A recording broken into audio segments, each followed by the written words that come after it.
Good evening. Restructuring of Canadian mayors and municipalities under the auspices of the United Nations began in 1992. PM Mulroney signed Canada onto UN Agenda 21. Canada thus became a UN member nation state. 178 countries signed on, lured by the promise of big money to go green. By 2000, countries, including Canada, were being governed by directions of the UN, G7, G20, World Economic Forum, and World Health Organization, to name some. Every organization named is a foreign-based NGO, non-governmental organization, and every member of all these organizations is unelected. Parliamentary procedures for law changes weren't followed. In 1994, a municipal primer was issued to all local towns outlining how they were to restructure their governments. Though the municipal primer was a non-binding agreement, all towns adopted it. Our public officials, the mayor and councillors of that day, were partnered with a private corporation, the Corporation of the Town of Aurora, who appointed a chief administrative officer who helped implement the global agenda instead of a local one. The International Council on Local and Environmental Issues, ICLEI, became the main source of consultation to push and fund the global agenda.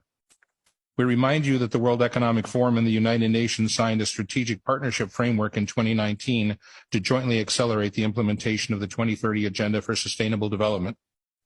This is the same World Economic Forum whose chairman, Klaus Schwab, famously declared, "You will own nothing and be happy." This is the same Klaus Schwab who, referring to Canadian Prime Minister Justin Trudeau, boasted, "We have penetrated more than half of his cabinet." We would ask Mayor Marakis and the councillors, why should the citizens of Aurora bow down to the intrusive dictates of an unelected foreign entity? The fact is we should not, and we will not. What, you ask, does any of this have to do with 15-minute smart cities? Absolutely everything. SMART, S for surveillance, M for monitoring, A for analysis, R for reporting, and T for technology. Technology News editor Patrick Wood, 50 years of experience and expertise on technocracy, wrote, "The 15-minute city is a cover for data collection bonanza for technocrats who design and operate them. Cities designed for maximum efficiency always reveal technocrat thinking that efficiency itself is the goal. Maximum surveillance allows for maximum control to achieve even more efficiency." At its very root, this mechanistic thinking is anti-human. The 15-minute city narrative seeks to fool you in the guise of saving the planet, keeping you safe, and delivering convenience. It's actually the gateway to digital IDs and CBDC, central bank digital currencies. CBDCs allow bankers and or governments to freeze your bank account because you happen to peacefully and lawfully protest and express your disagreement with government policy.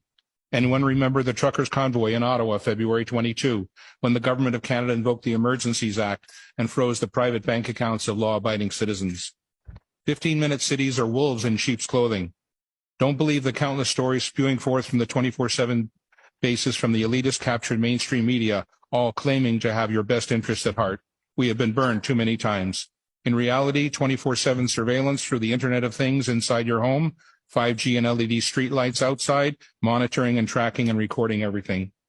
Implementation of exclusion zones and geofencing to restrict movement and travel.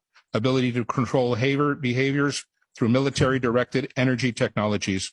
Property and car ownership to be outlawed. Evictions from farms and rural areas to gather people into cities. Digital passports being promulgated by the UN, World Economic Forum, and the World Health Organization are in the final stages of planning and implementation. They are tied to social credit score, which is determined by compliance to government directives. These passports control all access and all aspects of life. Digital currency is being implemented to end cash and monitor all your spending. Your digital currency will be turned off or on depending on your compliance score.